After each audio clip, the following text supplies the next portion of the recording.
And this is serious stuff, okay? This is inflation, which obviously is, changing the effect of those numbers I just told you about. It's rates going up more than people expected already, and probably a little bit more from here.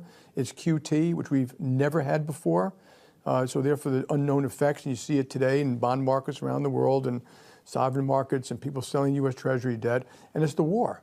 And these are very, very serious things. Okay, so those words coming from Jamie Dimon, the CEO of J.P. Morgan, the latest warning that the United States is heading into a recession in the not-so-distant future. For more on the economy, let's bring in Pennsylvania Congressman and member of the House Committee on Small Business, Congressman Dan Meuser. Sir, thank you for joining us. We've had back-to-back quarters of negative GDP growth, which has always been the key indicator for a recession. So Democrats say we're not in a recession, but technically, aren't we already in a recession? Yes, good morning, Allison. Good morning, Rob.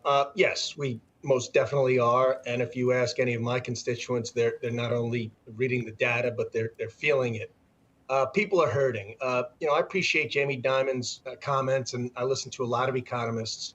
But the bottom line is those in low-income households are hurting largely because of the gasoline prices, which lead to grocery prices, which lead to diesel prices that increase the cost of everything, including our fertilizer throughout Pennsylvania and our country, which forces farm goods and groceries to go up. So the real problem is that consumer demand is being hit, spending is continuing, but the plan by the Fed and the Biden administration continues to be more spending as well as raising interest rates, which in the end will hurt production. And believe it or not, they're actually talking about raising taxes too. So it's a recipe for disaster. Congressman, you wrote an op-ed in The Hill recently where you talk about Joe Biden's handling of the economy. Add to that now 4 weeks to the day away from the midterms on November the 8th. Gas prices are up 25 cents in the last 3 weeks. How will that affect the way people vote 28 days from today? Oh, they're feeling it every day. They're going to the gas station. Instead of it costing them $40, it's costing them $70, and it's making them angry and upset. And this is a direct result of the assault on American energy. That's the worst part, Rob. This is being done deliberately. It's in the financial markets, the threats that are being performed there. It's the banning of our accessing of our domestic energy. It's not allowing pipeline permits. I even have manufacturers, many throughout my district, in fact, all, tell me they converted to natural gas a couple of years back to save money. Now natural gas is 3-4 times higher. So their costs are going up and they're making a lot less money. Maybe last year they made $1 million.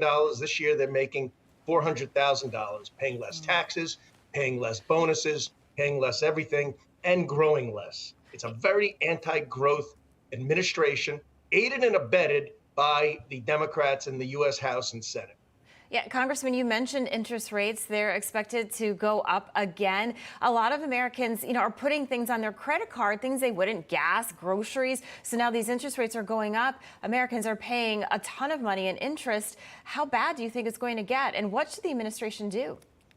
Allison, this interest rate increase, first of all, is a knee-jerk reaction. I think the Fed, frankly, is overreacting and meanwhile being countered by the Biden continued spending. Even though they're not passing bills, they still have trillions in the coffers that are on their way out. So you still have the consumer spending taking place. You have the high gas prices. So inflation we're not going to have the intended result of typically what higher interest rates would do, right. Lower inflation.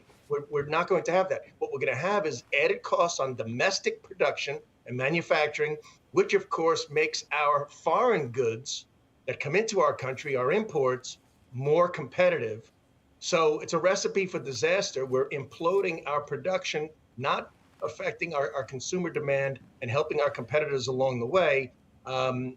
So inflation will continue. Got it. I want to talk about John Fetterman, Dr. Oz, Senate race in your home state there. A hugely important race. They are neck and neck in basically all the polls. Now, I know a lot of Trump voters, a lot of people that voted for Donald Trump, 74 million Americans in 2020, are not taking part in these polls, which I think is probably skewing some of the numbers we're seeing in states like Pennsylvania and Ohio. But we've got a guy, your lieutenant governor, John Fetterman, left-hand side of your screen, that says he wants to cut $600,000 600,000 fracking jobs in one of the biggest energy states in the country, Pennsylvania.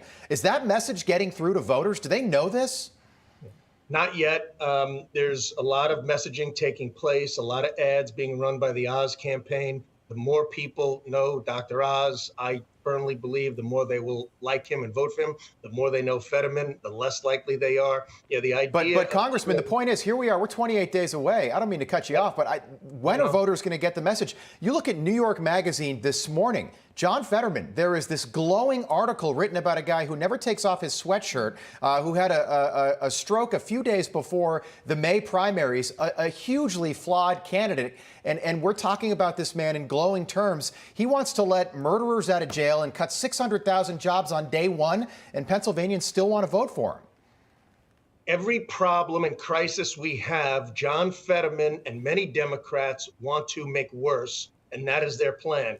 That's the scariest part of this when it comes to our economy and our American energy. So this guy will vote to ban further our domestic energy.